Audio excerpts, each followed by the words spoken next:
உன்முகம் நதி தீரத்தில் தேன் கொண்ட என் மனம். தூரத்தில் நான் கண்ட உன்முகம் நதி தீரத்தில் தேன் கொண்ட என் மனம்.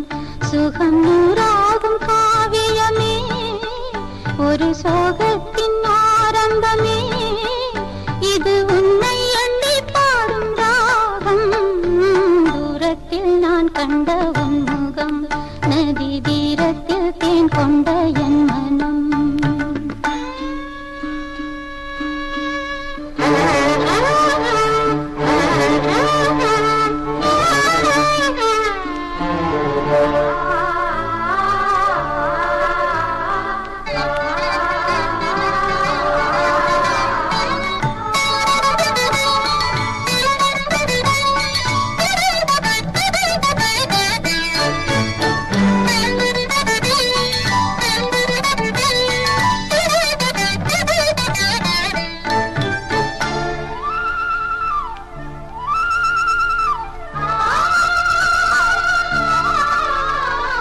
They